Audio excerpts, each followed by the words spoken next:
بسم الله الرحمن الرحیم. اذا السماء انفطرت، کله چې اسمان سریشي، کله چې اسمان اوچوي یا سریش. واذا الكواكب انتصرت، او کله چې ستوري خوارشي. انتصرت ودړيږي. واذا البحار، او کله چې دریابونه فجرت روان کړشي او بهولیش. واذا القبور بعثرت، کله چې قبرونه لاندې باندې کړشي. یا واذا القبور، کله چې قبرونه والا بعثرت راپورته کړشي. علمت نپو بشي نفس، هر یو نفس ما پاس باندې قدمت چې مخکې لګلې دي، او اخرت رست دکړي رست پریخي. علمت نفس پو بشي هر یو نفس ما پاغ عمل باندې قدمت چې مخکې لګلې دي، او اخرت رست پریخي دي. یا ایها الانسان، او انسان، ما غرک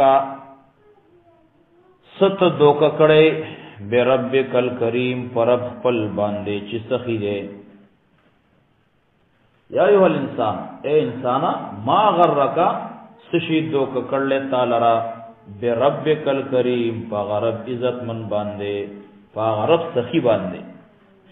الذی چغزات خلق کا چته پیدا کړي، فسوا کا نته برابر کړي، تے برابر کړي. فعدلک نو نیک قد والای کړي. فعدلک نته نیک قد والا تے ګرځولې. الذی اغذات چې ته پیدا کړي، فسوا کنو برابر کړي، فعدلک نو نیک او درولې. فی ای صورتن، پکم یو صورت کې چې د اغه شاء خوخشی رکبک تیپک پیرلی، تیپک جوړ کړي. فی ای صورت ما شاء، پکم یو شکل کې چې الله تعالی وغوښتل، رکبک تیپک پیرلی، تی جوړ کړي. کلا اچره دا سند پکار. بل تکذبون بالدین، بلکې تاسو دروغجن غنئ روز د بدلی لرا، روز د انصاف. وَإِنَّ عَلَيْكُمْ لَحَافِظِينَ، او یقیناً پتا سبحانه خامخا حفاظت کو ان کی ملائک مقرر دی. وَإِنَّ عَلَيْكُمْ، یقیناً پتا سبحانه خامخا دی، لحافظین ساتن کے ملائک، کرامن کاتبین، کرامن عزت مندی، کاتبین لکن کی، یعلمون پوئیگی ما پاسبانے تفلون چی تاسو کوئی. ان الابرار یقین نیکان خلق با، ان الابرار یقینا نیکان خلق با لفی نعیم پا نعمتنو کی.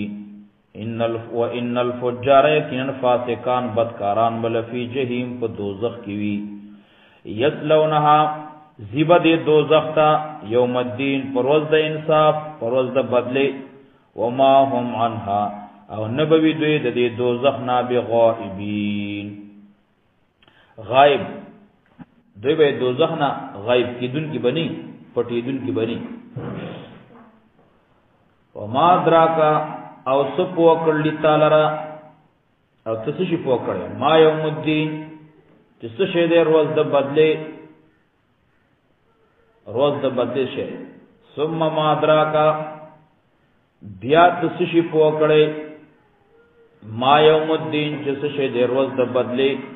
یوم لا تملکو، فاغروز چی اختیار بن لری نفس، یو نفس لنفس بل نفس پار شیئن معمولی.